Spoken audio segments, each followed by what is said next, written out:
Donc, première question, est-ce que vous pouvez nous donner dans ce fond un petit aperçu de vous, puis nous dire c'est quoi qui a été votre point de départ pour devenir un monteur, dans le fond? Alors moi, j'ai gradué de la Cité en 2015, donc j'ai commencé, je savais pas trop ce que je voulais faire, donc quand j'ai commencé, j'étais genre, n'importe quel gig qui passe, n'importe quel run, je le prends, contrat, c'est un contrat, il fallait faire de l'argent au départ, puis rembourser la dette étudiante. Puis justement, après ça, j'ai décidé de devenir monteur parce qu'il y avait de plus en plus de contrats de montage, puis il y avait une petite demande au niveau du montage. Donc avec le temps, justement, j'ai pu devenir monteur, puis je me suis un petit peu perfectionné. Donc là, actuellement, ça fait 2 ans et demi. Ça fait 2 ans et demi que je fais du montage professionnel, mais avant ça, j'en faisais aussi dans mon temps libre. Puis encore une fois, ça touche plusieurs logiciels, mais c'était pas des logiciels comme on apprend ici à la Cité. Je disais un co-op à Rogers, puis j'ai vu des réalisateurs et des personnes qui travaillaient là, puis ils m'ont donné un petit peu la piqûre de la télé, puis j'ai fait ça justement pendant 2 mois. Puis au fur et à mesure que je le faisais, je voyais qu'en tant que caméraman, je donnais de mieux en mieux, avec un petit peu plus de rapidité, plus de facilité aussi à écouter ce que le réalisateur voulait. Puis par la suite, justement, là, en fait, j'ai commencé à faire de la télé, étudier en télé.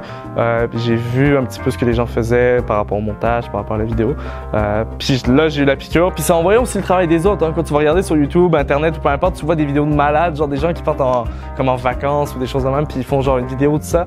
C'est en voyant ça que t'es comme waouh. Alors le plus dur qui a été de continuer ou même commencer, c'est vraiment genre se faire des contacts. Puis de montrer aux gens que tu connais que tu es capable de te renouveler puis être meilleur aussi.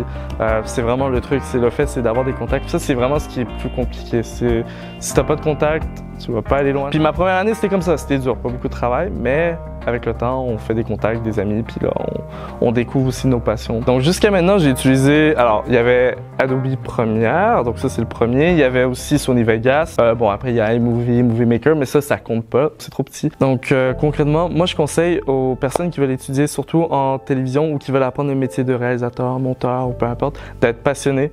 Puis qu'avant même de venir étudier, parce que généralement c'est des gens du secondaire qui passent au collège ou à l'université, d'essayer de trouver une certaine passion, puis de soi-même, tu le sais quand c'est quelque chose qui te passionne. Soit faire des vidéos, il y a beaucoup d'étudiants qui font des vidéos par eux-mêmes, donc moi je conseille de faire ça. Donc si t'as jamais fait de vidéo, fais-en une, essaye de voir, ça coûte presque rien, tu fais une vidéo même avec ton téléphone. Puis pour le montage, tu peux en faire un logiciel, ça se télécharge, peu importe les façons, fais-en chez toi, essaie d'essayer de le faire soi-même, puis ensuite de voir est-ce que j'aime ça, parce que le problème c'est tu vas faire ça toute ta vie, 8 heures par jour, peut-être même plus. Puis moi, mes 8 heures de montage sont souvent des chiffres de 10.